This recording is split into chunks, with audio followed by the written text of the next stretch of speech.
Welcome to the Box Jumper Podcast, episode number 3. For this episode, I'm joined by two awesome guests. Dr. Stanley Jacobs is a good friend of mine and a client for the last 18 years or so. He is a very successful cosmetic surgeon in the sunny land of Northern California and CEO of his own skincare line, Stanley Jacobs MD Skincare. Fitness has been a passion of his for a very long time for a variety of reasons that we get into in our chat, including some fascinating insights from his perspective as an MD and surgeon. I also speak with Ryan Parker, a CrossFit Level 2 trainer who just happens to be Stan's trainer at CrossFit North Gate in Santa Rosa, California. Ryan has a tremendous background in fitness and health, not just as a trainer, but as an endurance athlete long before he found the world of CrossFit. They're an interesting couple of guys that are deeply passionate about what they do. As always, I am your host, your Sherpa on this journey, John St. Amand. I myself am a CrossFit Level 1 trainer and Catalyst Athletics L1 certified weightlifting coach, a master's athlete, husband, dad, small business owner in Bedford, Nova Scotia, Canada. With this podcast, I talk to people from all corners of the fitness community about getting healthy, happy, fit, staying active and independent, and all the other great benefits from making fitness part of your life. It's time to work out the muscle between your ears. It's a WOD for your brain. As always, we'll get started in 10 seconds for my talk with Dr. Stanley Jacobs and Ryan Parker about their fitness stories and what's next for each of them.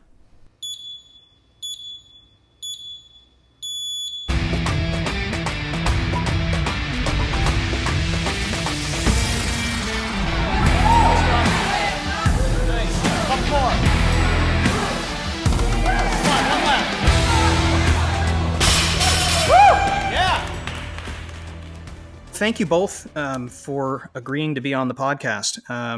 This is the first time that I've interviewed somebody from away, so it's a bit of an experiment, but hopefully a successful one. And, I think you both bring a unique perspective to the conversations that I'm looking to have in the podcast with people that are in the fitness industry and finding different ways to reach out to the fitness community and the people that aren't yet engaged in a fitness program to give them some inspiration.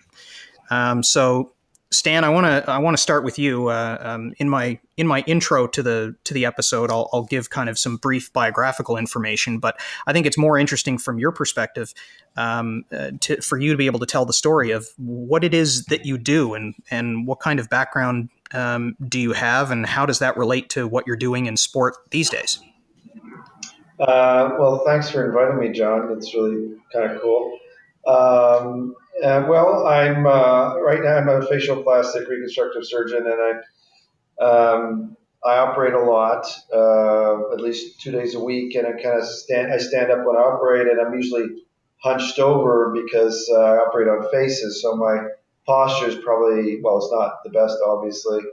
And for me, going back, maybe 20 years, I noticed when I was operating and I was in my 40s that I was getting pains in my back and my upper neck, and I thought, gee, what am I going to be doing operating years later, if I'm like this now? So I thought I really needed to get more into shape. Before that, I grew up in sports. In Montreal, I played hockey and football, track and field, and skated a lot. So I was pretty active, rode my bike and things, but Right. played some tennis. But so I was kind of fit. Then college, didn't do that much, and of course, college for me was like 17 years or whatever. So Right. that And a lot of hours per day too. Yeah, I just didn't have any time as a surgical resident and or intern, and even in medical school, I just kind of slacked off a lot. And then when I'd go to try to work out, I just felt like crap. So I just thought, that's obviously I can't just do things once in a while. And then finally, when I got into practice and I had a little more time, I met a trainer at a local health club in Santa Rosa, and he said, I was doing some sit-ups or something. He said, I can show you how to get in good shape just, twice a week for 45 minutes. And of course, I was disbelief with that statement, but I took him on, and I've actually had a trainer more or less continuously, some trainer for at least 20 years. About 20 years. And each trainer has been really great, and I've been so thankful and appreciative to everyone because they folded in a lot of cardio stuff with weight training and kind of this intense, more high intensity rather than kind of doing things over, like long distance. And I never was a distance guy. I was a sprinter in high school anyway, so I never could really run great distances very well. And then I've been playing hockey now for about 15 years locally. And so I always really wanted to keep fit for that. So that's sort of my background of wanting to stay fit. I have my boys, we have two sons, and they're 21, 24, but obviously growing up with them, they were pretty active in sports, soccer and lacrosse. So I wanted to kind of obviously keep up, kind of help them, in their sort of getting their fitness. And we did, the three of us did Taekwondo together when Spencer was 4 and I think Austin was 7. And I jumped in because I was driving them all the time. So I decided, what the heck? And we all ended up getting our black belts. So that was really great to do as a family. And then it just, one thing kind of led to the other. So this is where I am. And then CrossFit happened. And so, well, even before I get into your introduction to CrossFit, so let's dive into what your background is. I mean, I've read your bio on the CrossFit North Gate site. You started out doing endurance events. Was that always your passion, and how did you get introduced to CrossFit? Yeah, I played a lot of sports in elementary school and high school, and even a little club lacrosse in college. But cycling was always my passion when I was younger. I loved being on the bike. It gave me a sense of independence and freedom. And so I pretty much stayed involved in cycling through until I was about 32 years old. And it was actually cycling that led me to CrossFit. Originally, I was racing bikes a lot, and I wasn't I'm kind of big for a cyclist, and wasn't great at climbing hills or the really long events. I was more of a sprinter. Right. I finished the races, and after I'd done that for a while, I got into triathlon and went through all the distances in triathlon, including Ironman. And what I found that after racing triathlon for a number of years is that my sprint really went away on the bike when I went back to bike racing after that. And I've been working in the fitness industry for decades now, and knowing about CrossFit, just not really thinking it was going to lend itself to the type of sport I was engaged in. I hadn't really checked it out, but after losing my sprint, doing all that endurance work, I went and found a CrossFit gym because I wanted to get more involved in Olympic weightlifting and get some coaching through that. And it was, that's how I discovered CrossFit. It really changed the way I approach fitness in general at that point. Did a little bit more bike racing, but really found myself drawn towards CrossFit and kind of moved in that direction.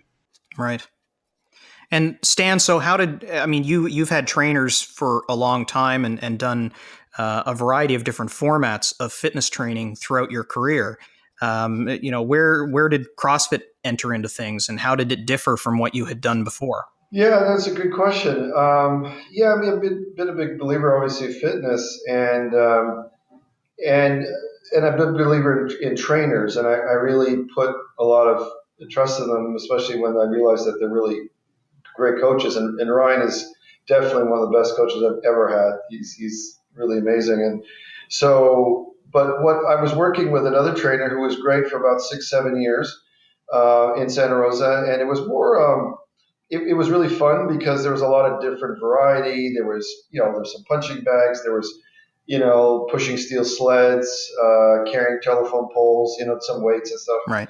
And I thought it was great. It was really, there's a lot of core stuff and which helped my hockey game, which is kind of what I'm really, kind of after a lot. But there wasn't much. I was getting stronger. I was getting better cardio fit, but I was finding that it wasn't really programmed. It was sort of like a random thing. Right. And then I decided, I was there for a long time and the same person. And I thought, I should just look at something different. I thought, should I do another different martial arts? Should I, what should I kind of do? And then, actually it was because of you, John, that I, went to do CrossFit because you've been a great proponent, and I've followed you on Facebook and all the talks we've had, and attended a couple of classes that you helped me with locally and when you were out visiting and stuff. So, and then what really kind of triggered it was going to North Gate CrossFit, and then I don't know if I'm jumping the gun, but basically Ryan was, helping me when we first went. We spent, I think, 1 hour twice, so 2 hours total one-on-one. And really, he explained to me lots of things about what they do and how not to do things, the proper way to do them, and really got a sense of where my strengths and weaknesses and limitations, especially my flexibility being one of my greatest limitations, and where, how to progress, and about stretching, lots of things I really hadn't even thought about. So, and then I really liked the concept of the progression of things. It reminded me a bit of martial arts, where, you're a black belt, you've been doing martial arts for years. When you're white belt, you can't progress to the next belt until you do those things proficiently. You're never going to get to black if you don't do all the steps in between. So I like that concept, and I've seen, definite improvements. Yeah, I mean, there certainly is. That was one of the reasons that I was attracted to CrossFit. Was it's, it doesn't have an obvious similarity to martial arts unless you've done something like that for a while, and then you start to realize just how much of the foundation is similar. The idea that you've got foundational movements that you build upon, and you gradually build up strength and skill and speed that allow you to do more and more things that are all based on that foundation that you establish very early.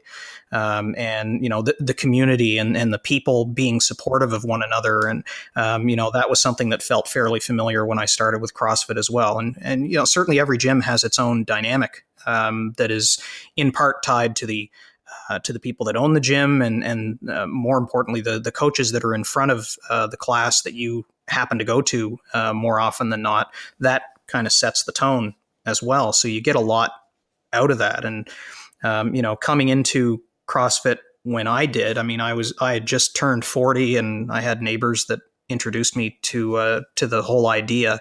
And it didn't quite click with me until I had tried at least a couple of classes, and the onboarding process that is a little bit different from gym to gym, but arguably has the same basic premise of introducing you safely to the movements so that you're able to execute those movements properly and not injure yourself, and make a proper foundation for yourself to progress. That's definitely a big part of it. It sounds like you went through kind of a similar onboarding process as I did when I started a little less than 3 years ago. Is that something that is really formalized at North Gate, Ryan, that onboarding process for new athletes? Yeah, I have a basic curriculum that I follow with new athletes. Unless somebody's coming in with a lot of experience, I always insist that we do a little bit of one-on-one training first. Right. Because I think it's really important to instill some foundational ideas, not just movements, but ideas in the athletes before we just progress them right into a group class. I think a lot of people come into CrossFit with this anticipation or this idea that it's all super high intensity and craziness, muscle ups and millions of burpees, 1 rep max deadlifts and clean and jerks. And what we really try to teach them is, probably it sounds similar to martial arts, although I don't have experience there, but there needs to be a strong foundation first. You need to understand how to move correctly. And once you understand that, we can build on that foundation. Absolutely. And it's something that takes a lot more time than a lot of people realize. So somebody that's really impatient is going to have to put the brakes on a little bit to understand what role that foundational movement understanding plays. Yeah, absolutely. I would say that as athletes, we are fairly greedy in CrossFit. That's what draws us to the sport and the activity. But that's a good thing, right? Having that ambition and that motivation is super important. It's just important to also keep that balanced out with the proper progressions. One of the reasons that, everybody that gets into CrossFit at some point starts becoming a bit evangelical about making sure that people are aware of this great thing that they've discovered, and they want to introduce other people to it. One of the reasons that I introduced it to Stan was partly because I knew that it would just appeal to him as a person that valued fitness, but I also saw, coming from a medical background, his ability to see the benefit and analyze the repeatability of the movements and the progression that you're able to achieve over time. I figured that was something that he was in a unique position to appreciate more so than someone that doesn't have that kind of background. Is that something that factored into the way that you perceived CrossFit when you started trying it, Stan? I mean, it seems like it in a roundabout way, it had to have been, because you were looking to go from something random to something planned, and that seemed to fit your structure. Yeah, I mean, but you also the point about the health part, and generally, I mean, I deal with patients obviously every day. A lot of what I do is elective cosmetic procedures, but we have to have a lot of discussion about general health and nutrition, and they can't be smoking to have surgery because they won't heal properly. So I have to have them stop smoking, and can't be hypertensive, and so we're very selective in terms of the people who we're going to do surgery on. And so I think that their sodium can't be high in terms of retention of fluid. I mean, there's lots of things like that. And so general health is obviously important to everything. But yeah, I mean, I think that, I have a lot of colleagues, docs and surgeons who are pretty active, but but the problem is that, yeah, you're right about the evangelical part. I kind of was telling them, a lot of them, that, they should try it or give it a try. The first thing they say is that, it's too intense or too tough, but they never tried it. And I said, I'd say, well, you really need to understand it has to be, like we're talking about, broken down and start very simple, and whatever limitations you have, you just work with that. I mean, they're all great. The trainers, Micah, Mindy as well, is, if you can't do a muscle up, obviously I can't do that right now, but I want to do that at one point. But, you could do another way, just do a straight pull up, or you could do banded pull up, or jumping pull-ups, or whatever. So there's always a way to kind of get them going. And one of the things I was very impressed with the people at CrossFit, which is awesome, is that they're all different shapes and sizes and all ages. It's not like there's just sort of athletes, you got a triangle or pyramid, it's just the super elite. There are people like that there, which is very motivational to watch. It is, yeah. I love, like, Ryan the Beast, but it also just makes you feel better, the environment to be there, and that everybody's kind of doing it at their own, whatever level you can do. It's like anything in life, whether it's your intelligence, your reading, your capability, or whatever. It's like you want to do the maximum you want to do. To me, life is like an experiment in general, whether I'm cooking something or I'm studying. Like, why should we limit ourselves?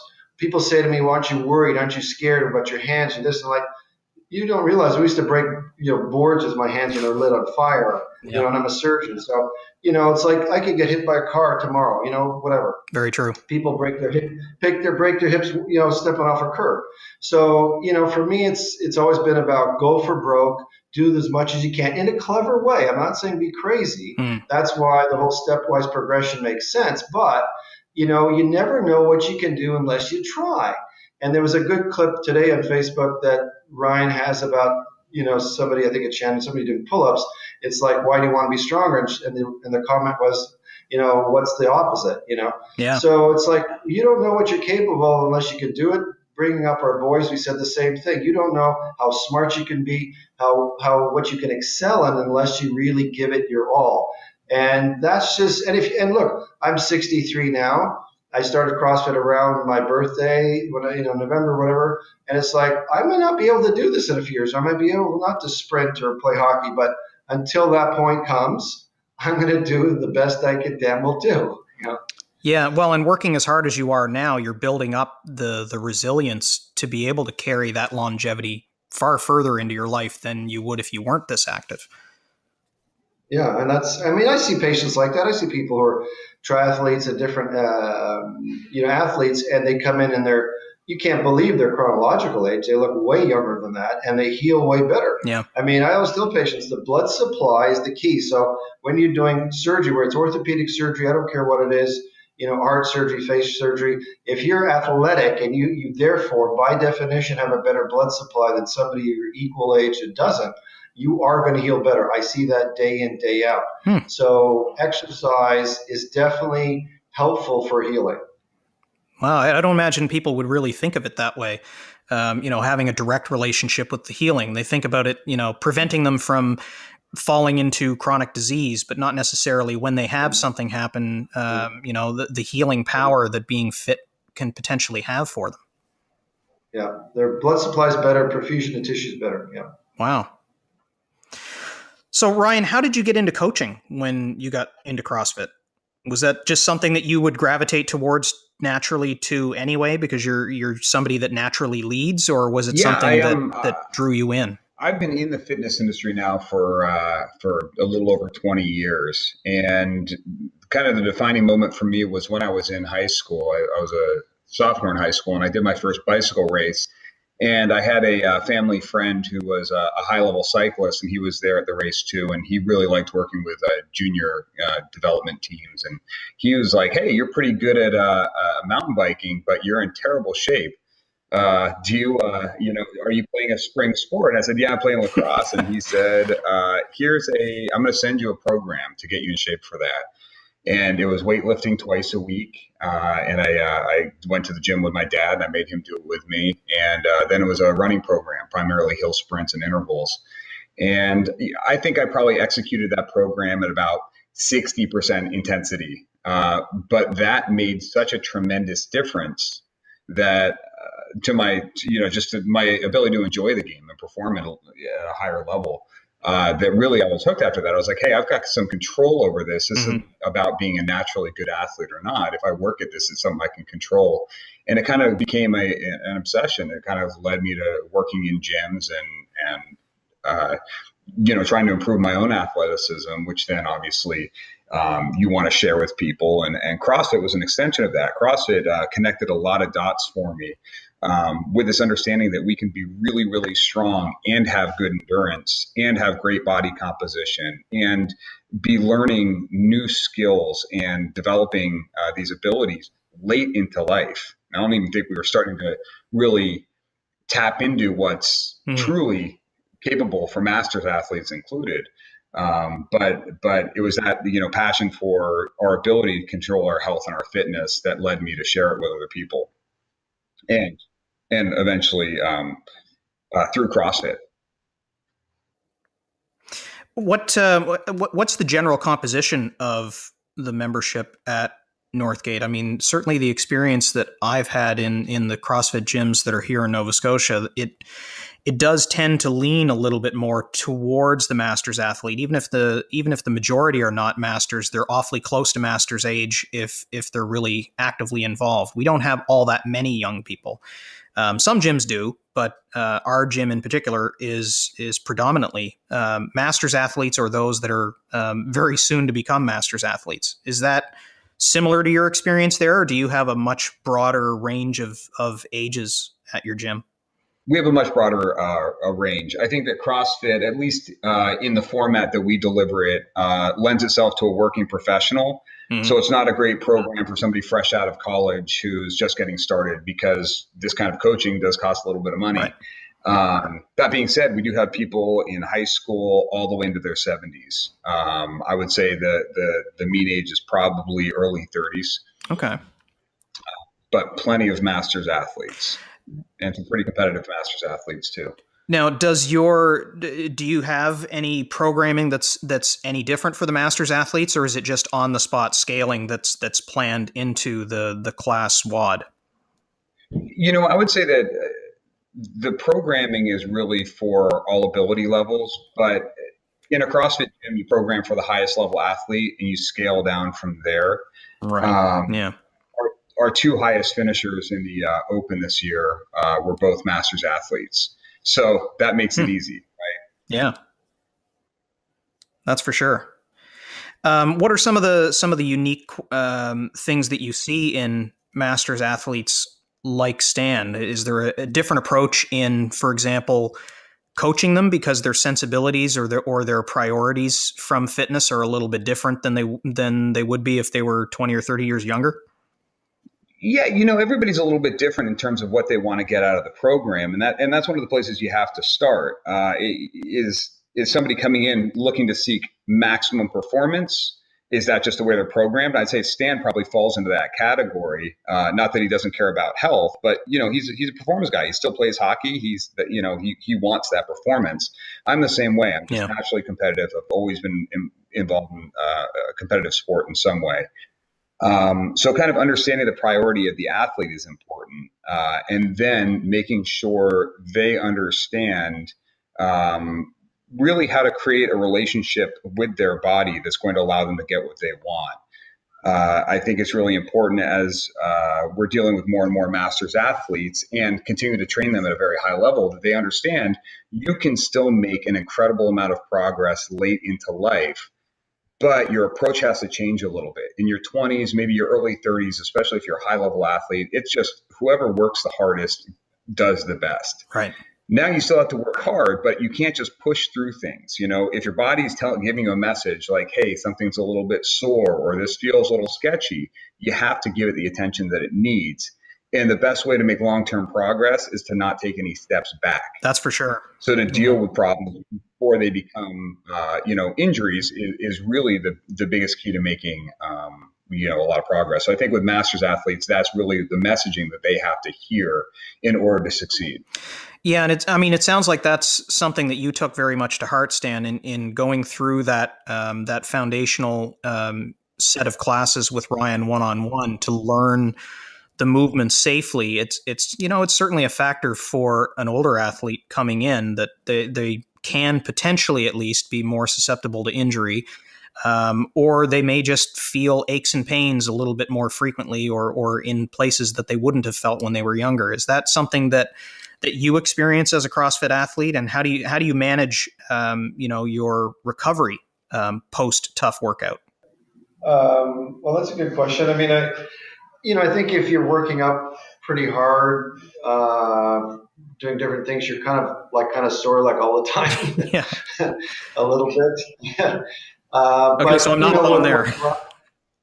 Yeah. What Ryan was good about also was that, everybody talks about stretching outside CrossFit a bit, but never really sets time. And I think one of the good things is that they do set aside time for stretching. And he was very careful about explaining to me, especially like my right shoulder limitation. I couldn't really reach back very far. And I have to tell you, I can reach back at least 2 inches further back with my right shoulder than I could. Another thing I noticed was that I could do I could hang from a bar, but I'd have to have my elbows bent, if you know what I mean, and not straight out. And I could hang there for quite a while and climb and stuff. But to hang straight from my arm straight out, I literally was so painful in my right arm, I couldn't do it for more than 2-3 seconds. And now, I could hang there for, I don't know, probably a minute. So there's been a lot of good changes. I couldn't really squat deeply. I was not strong enough or flexible enough.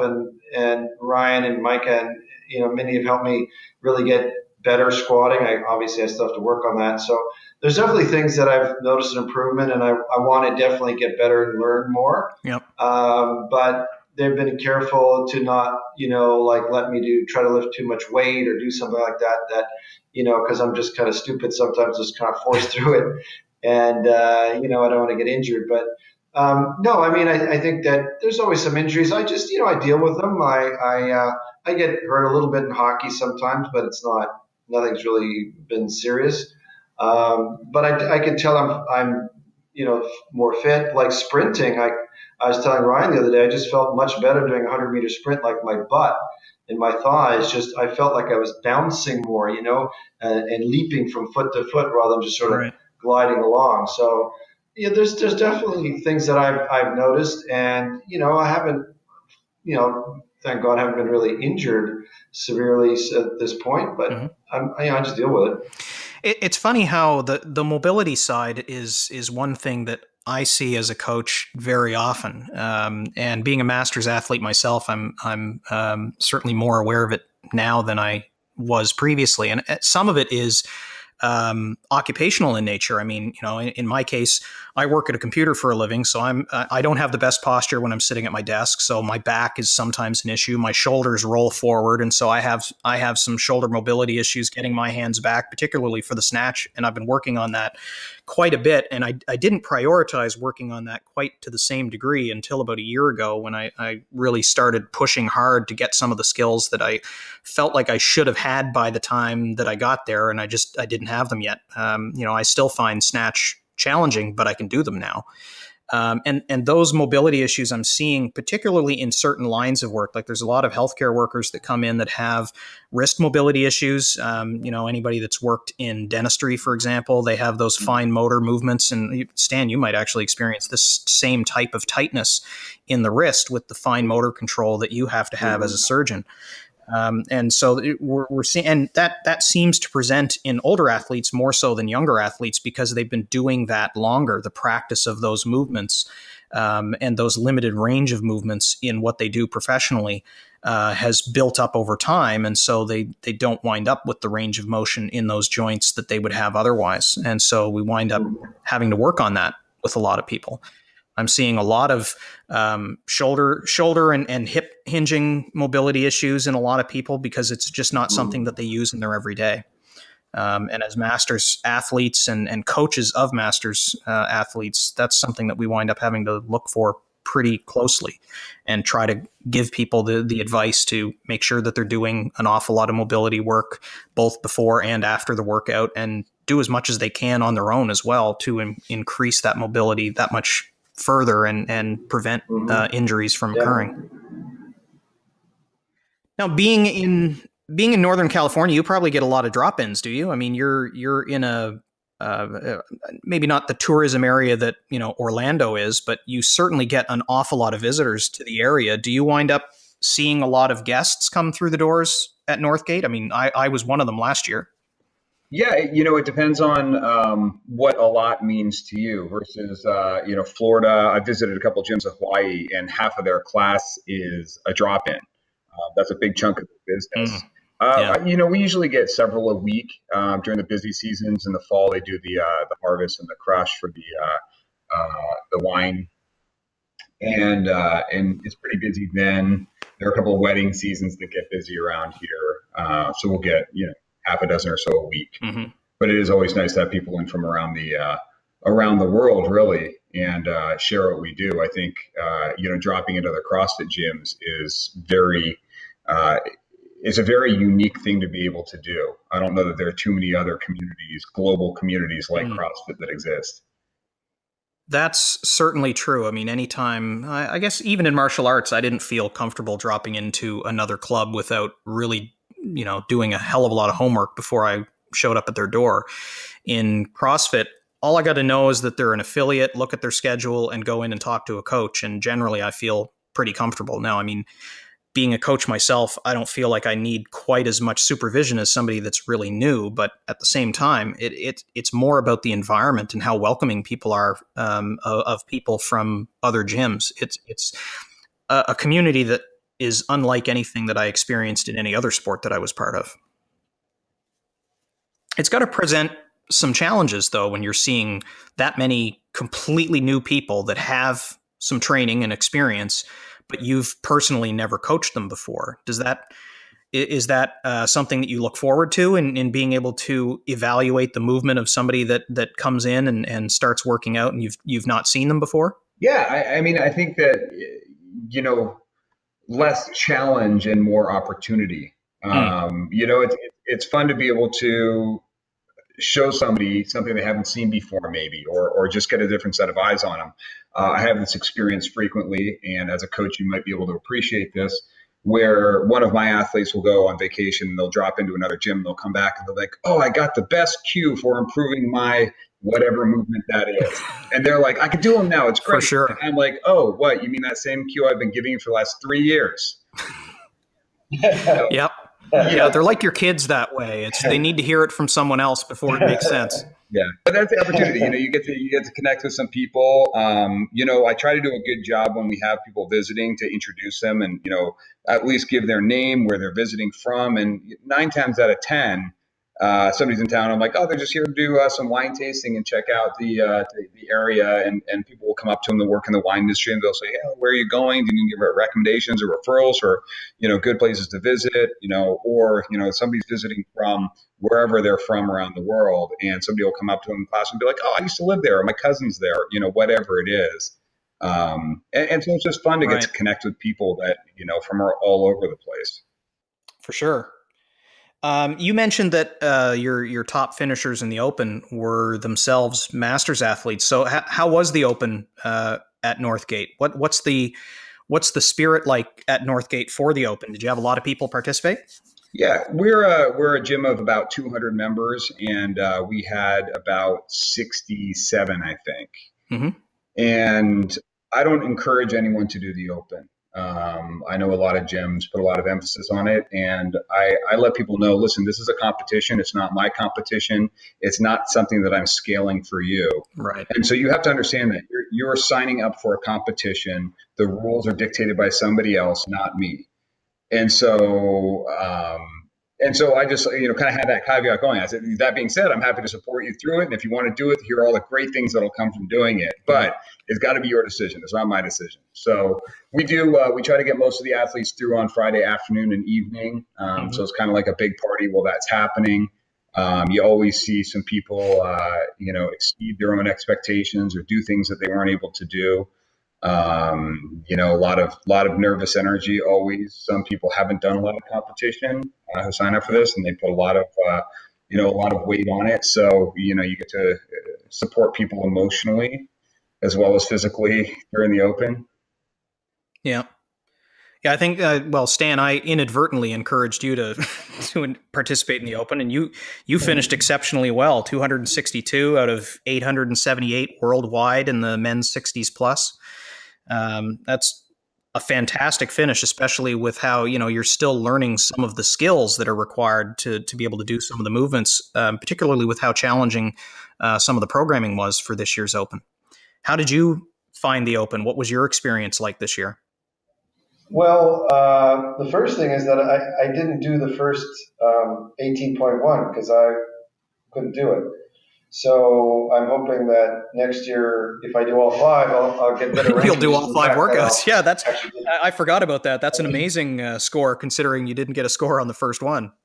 Yeah, no, it was great. I like competition too, and I think it was, I just pushed myself to whatever I could do, but getting back to the camaraderie at CrossFit is really great. I remember, just digressing a bit, but when I first went there, there's a guy, and honestly I forget his name. He's a really fit guy in the master's level, and he was really encouraging right off the bat. The first time I literally went there, and he's just a great guy. Just over the course of this 6 or 7 months, everybody's been really great. And during the Open, each person that was scoring for me, invigilating, whatever they're called, was very encouraging, and other people came around. And one of them, when I was doing, there was the deadlift and push-ups and stuff and bear crawl, and Ryan was there, and he came by, and when I was really feeling like I could not lift that bar anymore, he's like, pick up the weight, and I'm like, yeah, it definitely pushed me, to go further. So it's great energy. I mean, first time I walked in there, I'm like, holy crap, I didn't realize how popular it was and how people were watching and families, and, it was just a lot of grunting and weights being dropped and lifted, and it's a really great environment. I mean, I wish I had videotaped it to show my friends because it was very motivational just watching that Open. I got to tell you, I thought that was really cool. So yeah, I'm gonna amp up a bit more. Obviously, I'll be a year older, but I want to, obviously try to do better next time. What are some of the skills that you're looking to pick up, let's say, in the next year? Are there particular movements or particular weights, target weights for max outs that you're looking to achieve, or is it some gymnastic movement that you're looking to be able to do this time next year? Yeah, well, I mean, the weight thing, I haven't really focused much on. I'd like to obviously be stronger and lift more, but I'd like to be, even a lightweight with the snatch. I'd like to be able to get that better. Mm-hmm. But then I know that comes from shoulder mobility and my back and my hips. And so just in generally doing that, I'd like to do a muscle up, basically get the kipping motion down. I'm just sort of starting to get a bit of that. And so those are kind of the and double unders. I'm still working at home on that. I've gotten actually better at home, so I'm getting a little bit better. So those are three things that I've personally been trying to focus on: the kipping, the double unders, and just the range of motion of my shoulder just with the lightweight with the snatch. So those are the three things. Nice. And, all of those play a role in, again, coming back to that longevity. I mean, having those goals, having targets to be able to set for yourself is something that allows you to keep making progress and stay actively interested. I mean, it's I tell people it's hard to get bored in CrossFit because there's an awful lot of different skills that are thrown at you at any given moment, whether you're a competitor or whether you're just doing it for fun and looking to keep active. Because there's every spectrum in just about every gym. And, I think the coaches keep things alive with their personalities, and the programming certainly plays a role in keeping people interested. But there's an infinite number of possibilities and an infinite number of combinations that keep people coming back. And I think if that can encourage people to get off the couch and really start taking fitness seriously in their life again, because it's not going to just come to them in their everyday life. The more our jobs become automated and we wind up working on computers, and we don't wind up having to get up and move around a whole lot for our jobs necessarily. So, we have to take an active role and take control of our fitness ourselves. So, this is a huge part of that formula, to be able to get fit and find that longevity that people seem to want, but aren't necessarily quite yet invested in achieving themselves. So it's great to hear that you're chasing it and it's turning into real results for you. Oh yeah, no, it definitely is. But I also think that it's good if somebody can have a sport that is outside of the gym too. That whether sure. it's golf, cycling, hockey in my case, whatever it is, because I think that then your athleticism helps CrossFit, but also CrossFit's going to obviously help that. And I think that you're kind of motivated to work even harder at, say, CrossFit to get stronger, more flexible, all those things that CrossFit helps any sport. But also on the outside world, if you have something else that you can kind of apply that to, it gets really exciting. You can sprint fast, you can jump high, whatever you're doing, drive a ball longer or whatever. Yeah. I think that it plays into that. And of course, just your daily life, like you said, I mean, I can operate for hours at a time and I feel perfectly fine after. So it might be have the energy to go out and cycle with your kids or chase your grandkids around the kitchen table. I mean, there's any number of everyday activities that are positively influenced by actively taking control of that fitness. Well, how many times have you heard of people like friends of mine who are not quite in good shape and they bend over to tie their shoelaces and slip a disc, hurt their back just from simple everyday things. It's like, dude, if you were like squatting and doing stuff that they do CrossFit, that would never happen. Yeah, that's the real risk of the deconditioning that happens naturally if you aren't active. And so, that's exactly what I hope the people that are, really taking an interest in CrossFit or other sports that are really intensive and really genuinely gain measurable results in fitness, will be, kind of part of their priorities list. I'm seeing it an awful lot in our club. We've got people that are playing volleyball, golf, baseball, obviously hockey's big here. And, they're all using CrossFit to help them pursue those other sports because they really enjoy them and they want to be able to do them longer. I can think of one member in particular. She's 67, I believe. She'll shoot me if I say her name because she won't want to be outed for what her age is. But she's way younger than her chronological age would ever lead you to believe. She's there in our 6 a.m. classes working every bit as hard as I am, 24 years her junior. And she's a great avid golfer. When the golf season does open up here, she's out doing that. And CrossFit helps her not only be better at it, but just enjoy it more because she's got the energy to be able to walk with her clubs and not take a cart. And those are things that she, I think, finds a fair bit of pride in. Yeah, and John, one of the things that I've noticed with masters athletes in particular is that in CrossFit, I think we're rewriting the rules.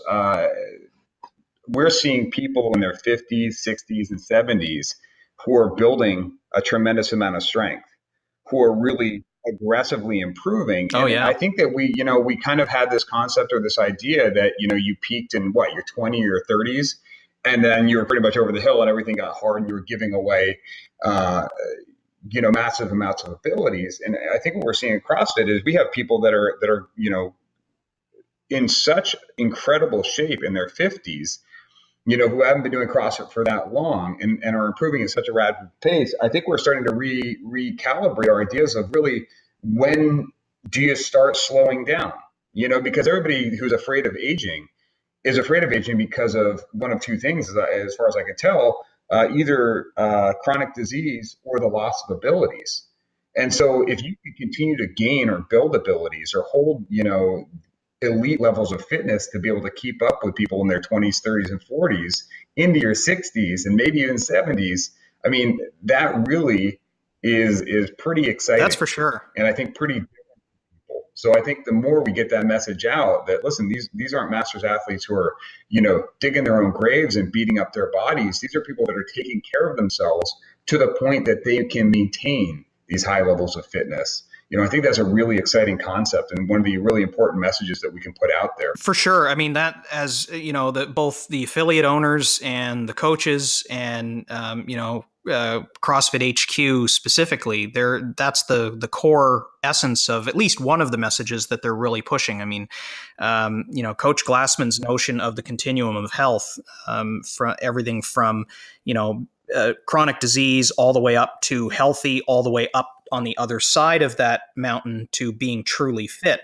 The closer you can be to that, the further away you are from those chronic diseases. And so you're right, that lends itself to actively building longevity and not only just being fit and capable, but achieving new levels of fitness that you probably wouldn't have realized you could achieve, regardless of what age you are.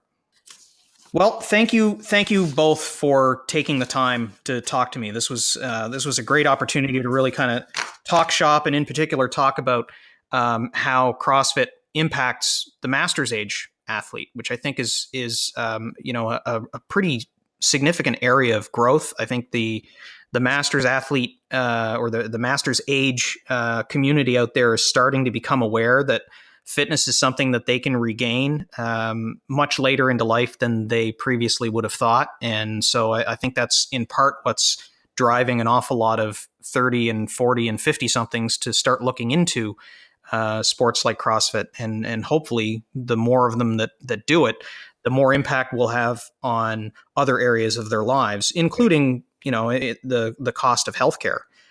Which is that other factor that I don't think a lot of people give a whole lot of thought to. I almost suspect that in Canada, we're a little lazy about it because we've got public health care. And so people don't necessarily prioritize it because they know they can get help no matter what. But I think the more and more they take control of it, the more they can prevent any kind of decline. So that's something that I'm pretty excited about. And it's one of the reasons that I think our masters athletes in our club anyway are so excited about what they're achieving on a day-to-day basis. Yeah. I mean, and, closing kind of thing, I mean, for me would be, I don't want to sound like a commercial or anything, but, I'd recommend anybody, whether masters or not, give CrossFit a chance. Just look up, get one that's not just convenient to your location, but also check out the trainers and the camaraderie and the people that go to it. But I'd recommend it for anybody to give it a shot. I think they wouldn't, I think they'd find it very helpful. They definitely find a welcoming community. Yeah. And, the one thing that I say to people that are, hesitant, particularly when they resort to the, oh, well, isn't it too intense argument? My counter to that is, I'm not asking you to drive NASCAR. I'm asking you to get your beginner's permit.